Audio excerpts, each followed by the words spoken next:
Fibromyalgie ist kein lauter Knall. Es ist dieses ständige Rauschen im Hintergrund, das dich fertig macht. Und keiner sieht's. Ich zeig dir, wie so ein Tag bei mir aussieht. Mein Tag heute ist kein außergewöhnlicher Tag. Auch kein besonders schlechter. Einfach ein normaler.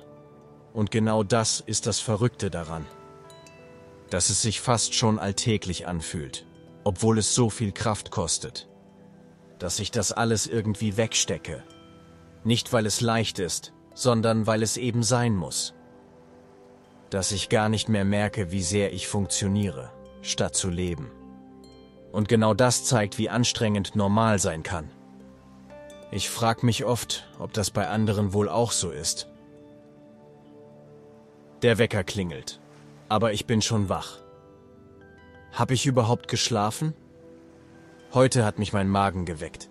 Irgendwas zwischen flau, verkrampft, rebellisch, Fibromagen halt.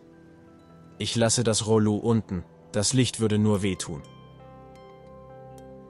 Meine Finger sind steif, die Schultern brennen.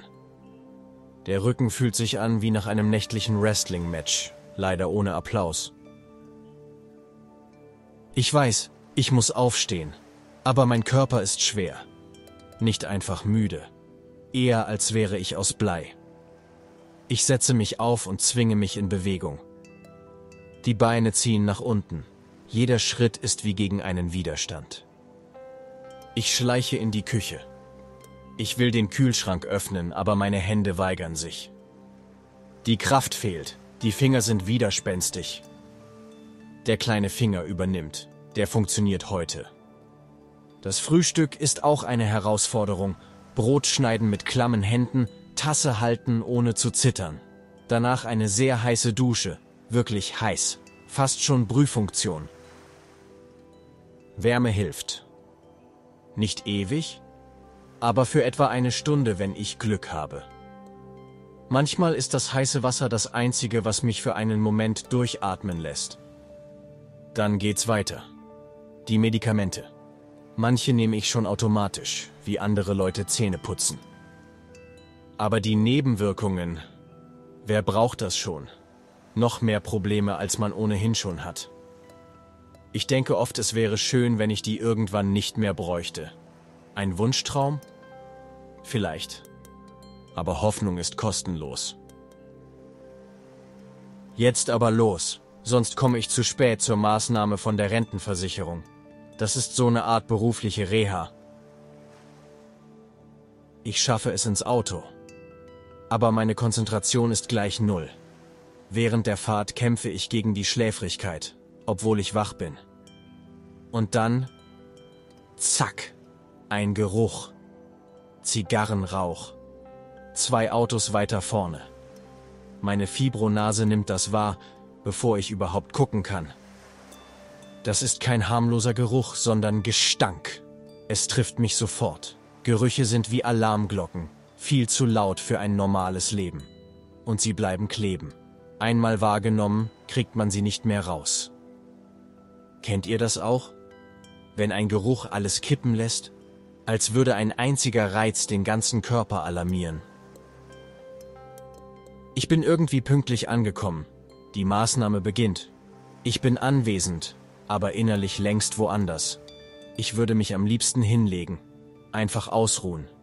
Aber das geht hier nicht. Ich sitze da, nicke, tue so, als würde ich zuhören. Die Konzentration? Weg. Dafür melden sich jetzt neue Schmerzstellen. Oberschenkel, Fußgelenk rechts. Der Rücken bleibt treu. Der tut immer weh. Und Fibro ist schnell. Alles kann sich von einer Minute zur nächsten ändern. Ich frage mich, wie das auf der Arbeit gehen soll, wenn es wieder losgeht. Wenn Leistungsdruck dazukommt, wenn das Leben wieder funktionieren soll. Ich merke, wie mich alles total anstrengt, selbst das Sitzen. Und dann Mittagspause. Ich habe mich von den anderen Teilnehmern abgegrenzt. Jedes Wort, jedes Geräusch ist mir zu laut. Ich ertrage es kaum, selbst durch die geschlossene Tür. Fibro-Ohren sind gnadenlos. Kein Filter, kein Regler. Alles ist zu viel. Ich frage mich oft, ob es anderen genauso geht. Kennt ihr das auch? Dieses Gefühl, dass selbst ein Flüstern zu laut sein kann? Dann etwas Glück, ein kleines Zwischenhoch. Eine halbe Stunde lang fühle ich mich fast okay. Die Gruppe löst sich langsam auf. Gespräche klingen aus. Ich packe meine Sachen. Langsam, ohne Eile. Ich fahre heim. Endlich zu Hause. Sofa. Ruhe. Ein Nickerchen, ein Kaffee, etwas Essen. Fibro-Ruhezeit. Die brauche ich. Jeden Tag, ohne Ausnahme. Am Nachmittag sehne ich mich nach Natur, nach Bewegung, nach einem echten Hobby. Draußen sein hilft mir. Nicht, weil es die Schmerzen heilt, sondern weil ich sie kurz vergessen kann. Wenn ich draußen bin, fragt mich niemand, was mir fehlt. Und ich muss es nicht zum 100. Mal erklären. Das ist ein Geschenk, eine Befreiung. Drinnen warten Gespräche, die ich nicht führen will. Fragen, auf die ich keine neuen Antworten habe. Solche wie: Wie geht's dir heute? Wie soll ich das sagen, ohne zu lügen oder zu nerven? Und ihr? Wie geht ihr mit diesen Fragen um? Habt ihr auch Sätze, die ihr nicht mehr hören könnt? Oder sind es vielleicht welche, die euch gut tun? Ich merke, wie ich innerlich abschalte. Gespräche kosten Kraft, auch dann, wenn sie gut gemeint sind. Ich sehne mich nach Ruhe, nach einem Moment, in dem niemand etwas von mir will. Einfach atmen, vielleicht ein paar Minuten Gedankenlosigkeit. Am Abend wird noch gekocht, nichts Großes, einfach irgendwas Warmes, irgendwas, das nicht zu viel Aufwand macht.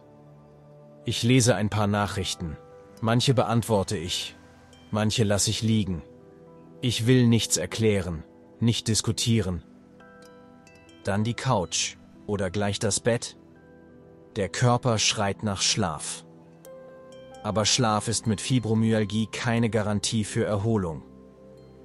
Und trotzdem hofft man jeden Abend, dass es diesmal besser wird.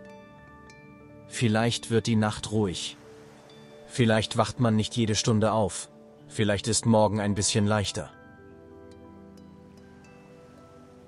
Ich denke an den Tag zurück. Nicht alles war schlimm, aber alles war anstrengend. Ich weiß, der nächste Tag wird ähnlich. Und trotzdem, heute habe ich's geschafft. Wenn dich meine Geschichte berührt hat, hör auch in die anderen rein. Du findest sie in der Playlist. Und wenn du magst, teil deine Gedanken in den Kommentaren. Wie sieht ein normaler Tag bei dir aus?